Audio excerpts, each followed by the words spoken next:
થોડીવારમાં ભારતીય જનતા પાર્ટી આક્રમક રીતે લોકસભા ચૂંટણીનો પ્રચાર શરૂ કરશે।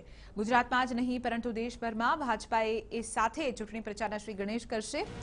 આજથી સમગ્ર ગુજરાતની તમામ 26 લોકસભા બેઠકો પર પ્રદેશ ભાજપા દ્વારા વિજય વિશ્વાસ સંમેલન યોજાશે, જેમાં કેન્દ્રીય પ્રધાનો પણ હાજર રહેશે। વિજય સંકલ્પ અભિયાનમાં મુખ્યપ્રધાન વિજય રૂપાણી, પ્રદેશ પ્રમુખ જીતુ વાઘાણી સહિત રાષ્ટ્રીય કક્ષાના નેતાઓ પણ જોડાશે। સંમેલનની શરૂઆત ઉત્તર ગુજરાતથી કરવામાં આવશે।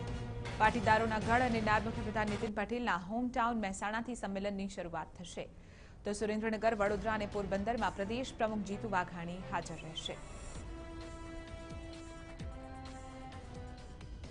તો ભાજપાએ વિજય વિશ્વાસ સંમેલનની શરૂઆત કરી છે। ભાજપાના રાષ્ટ્રીય કક્ષાના નેતાઓ આ પહેલા સંમેલનમાં પહોંચશે, જેની તમામ તૈયારીઓ પૂર્ણ થઈ ચૂકી છે।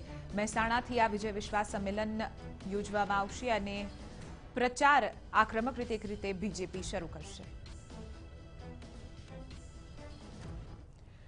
તો આજ મુદ્દે વધુ જાણકારી મેળવીશું ટીવી 9ના સંવાદદાતા કિંજલ મિશ્રા પાસેથી। કિંજલ, લોકસભા 2019માં ગુજરાતમાં મિશન 26ને પાર પાડવા માટે ભારતીય જનતા પાર્ટી અત્યારથી જ કહી શકાય કે આક્રમક પ્રચારની રણનીતિ બનાવી ચૂકી છે। વિજય વિશ્વાસ સંમેલનની જે રચના કરવામાં આવી છે તેની પાછળનો ઉદ્દેશ્ય કયો રહેશે અને રણનીતિ આખરે કયા રીતની રહેશે પ્રચારની? કિંજલ,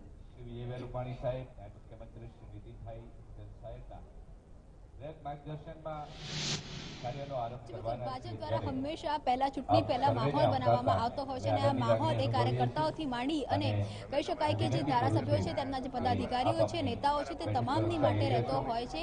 આ વખતે માત્ર ગુજરાતમાં પરંતુ દેશભરમાં આજથી વિજય વિશ્વાસ સંમેલનની જે શરૂઆત કરવામાં આવી છે। આગ્રાથી રાષ્ટ્રીય અધ્યક્ષ અમિત શાહે આ જે કહી શકાય જે કાર્યક્રમની શરૂઆત કરાવી છે। તો ગુજરાતની અંદર મહેસાણા જે પાટીદારોનું પણ એપિસેન્ટર માનવામાં આવે છે અને ઉત્તર ગુજરાતની સૌથી મહત્વની સીટ માનવામાં આવે છે, તેની ત્યાંથી જે આ સંમેલન છે, સંમેલનની શરૂઆત થશે। 5:30ની આસપાસ મુખ્યપ્રધાન પોતે અહીંયા આવશે અને કહી શકાય કે જે રીતે અહીંયા કાર્યકર્તાઓ માટેની એક જે આખી વાત છે અને આ જ રીતના જે કાર્યક્રમ છે તે 26 તારીખ સુધીમાં 4 દિવસની અંદર 26 લોકસભાની અંદર આ વિજય વિશ્વાસ સંમેલનો થશે અને ક્યાંક ને ક્યાંક ભાજપ દ્વારા મેસેજ આપવાનો પ્રયત્ન થઈ રહ્યો છે લોકોને પણ અને તેમના કાર્યકર્તાઓને પણ બુસ્ટઅપ કરવાનો એક પ્રયત્ન થઈ રહ્યો છે, જેના માટે જ જીત પહેલા અને જે ફોર્મ ભરાય ફોર્મના તેની પહેલા આ પ્રકારના જે કાર્યક્રમ છે તે કરવામાં આવી રહ્યા છે। બિલકુલ, આભાર કિંજલ।